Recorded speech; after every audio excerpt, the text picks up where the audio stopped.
Okay, so we are going to talk about another Windows 11, prevention of install related topic tonight. This is one that's come up a lot, and I've gotten from what I can tell, maybe people tell me, oh, you're too serious, you read too much into the comments, that kind of thing. Apparently, I'm not allowed to reply to my comments without people telling me I'm overreacting, so that's great. But so it appears people are trying to throw this in my face as a gotcha. It's not a gotcha, not at all. So what we're talking about is the numerous comments that if you've watched any of my other videos, you'll see where somebody says, I made my 7th gen work, I made my 4th gen work, I made my Core 2, I made my Pentium 3 work. My Pentium 3 runs great. What are you talking about, Chris? What are you doing? Pentium, the Windows 11, it'll load on anything. You just but and then there's you just got to do this and this. Look, I'm not lazy. I'm perfectly capable of using hacks, cracks, workarounds, bypasses. Okay? I don't want to for a few reasons. And they're actually less important to me than they are to I'm going to use as kind of my moniker for the average user. I'm going to just call him Joe Average, okay? Joe Average is our normal user. Sorry if anyone's named Joe and offended. Sorry, you're average. So, Joe Average, that's not going to move the needle for Joe Average, okay? And Joe Average is the person who's going to dictate the final outcome of these things. Microsoft doesn't care about outliers. None of these companies care about outliers, okay? They don't care about, 1% of us that are, whatchamacallit, that are power users. They don't care about us. Not really. If screwing us achieves their objective, they could care less. And the thing is, Joe Average is going to look at that and he's going to say, I just want my stuff to work, right? And using these workarounds does not typically result in many cases in stuff just working. So now sometimes it will. Sometimes, I'm not going to say that none of you are out there running Windows 11 with some kind of bypass or workaround or whatever to make it all work. But my experience with these bypasses is that they don't last. Now, personally, you can call me lazy, call me whatever you want, but personally, I do not like using temporary solutions. I don't like it. I don't like temporary solutions, and that's the reason why every single one of my machines has been upgraded now to 8th gen or newer. This is not an argument I want you guys to understand this. I think people think that I am complaining that I suddenly can't run Windows 11 on my computers and I'm mad because I have to go buy new computers. No, no, no, no, no, folks, okay? I spent $10,000 last year upgrading all of like my 10 computers. I have computers for everything. I have a computer for every use. I have a standalone NAS. I have a standalone Plex client. I have a standalone media center. I have a standalone gaming desktop. I have a standalone workstation. I have a daily machine I just do whatever with. I have a standalone GPU test rig. I have I have a workstation laptop. The oldest one of these machines in my possession is a 9th gen X299 i9. That is the oldest one of these systems in my possession. This is not about me. I don't own. No, I'm sorry. I own. You guys have seen. Anyone who's watched the channel knows that I do collect what is now vintage hardware. Okay. But none of my personal rigs. This is stuff that I expect not to run the latest OS. I got machines that are Windows XP generation. This is not about me. My problem here is the negative effect because I am big on the secondhand market. I have lived the secondhand market as a lifestyle, and I care about that. And what's going to happen here, this doesn't seem to sink in. Everybody makes these comments and they're not paying attention or they're just intentionally misreading the videos. I don't know. This does not seem to be getting through people's thick heads. Sorry, I'm not trying to be an a-hole. It's really frustrating. The problem here is the way in which this is devaluing the hardware. Now, to all those people that say that are Linux people, and I'm going to do another video on that, to all the Linux people out there that say, that's great, we have a ton of awesome hardware now for Linux.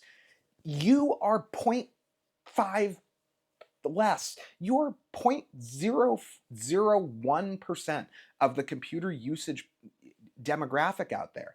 So what? You're going to have a bunch of, so if you care about this hardware lasting, for me it's not even an environmental thing. For me it's about people being able to get affordable hardware. I am way outside the effects of this, okay? I make enough money, I can buy whatever the heck I want. I can walk into Best Buy on any given day and buy whatever I want. That is not a problem for me, okay? My problem is that I didn't get started here. This is not where I got started. I didn't used to have the ability to do that. I've only had the ability to do that for a couple of years. 2 years now, I've been able to do that. Before that, I was in the same boat as everyone else. I didn't have the money to just buy whatever I wanted. So I was stuck using older hardware.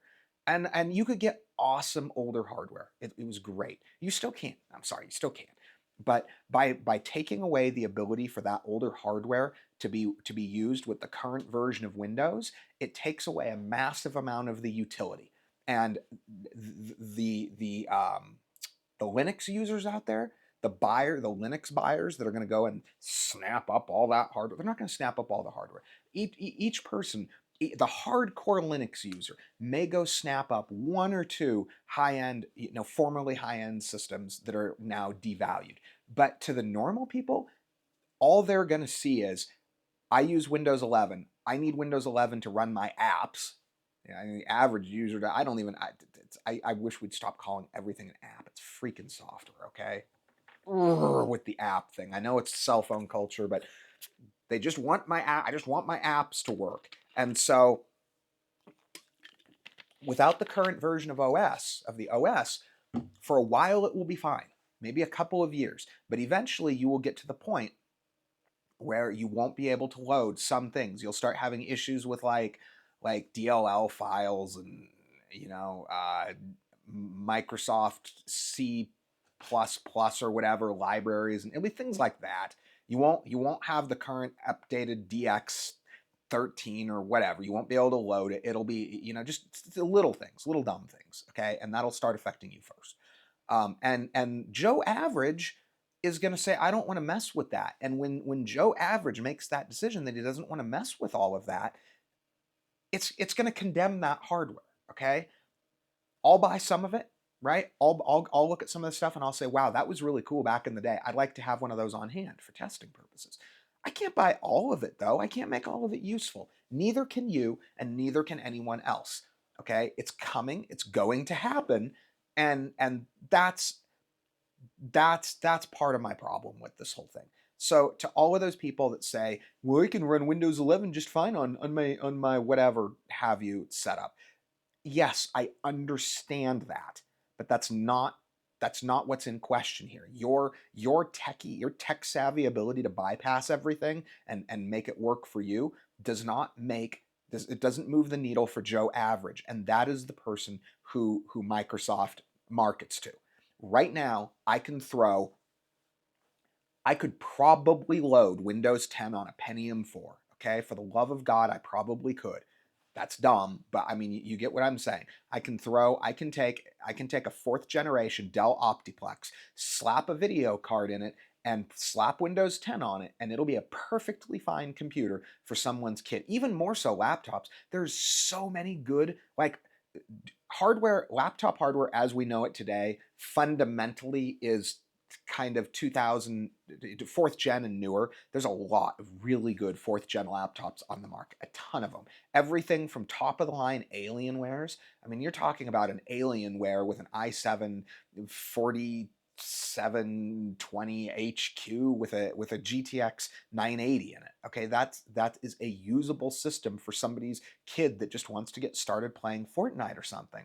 And now, you know, and I think now eventually I would say eventually that this would dissipate as that hardware deprecates and becomes no longer relevant, but it's not going to be the case, because if they do it now, they're going to do it again. And this will just be an ongoing thing. Every 3 years, they're just going to go through, they're going to see what the oldest hardware people normally using are, and they're going to clear out the backlog of that, and they're going to say, okay, those people can't run the newest version of Windows, even if it runs perfectly fine, so that they drive sales on new computers. It's coming. It's going to happen. It's how it's going to go down.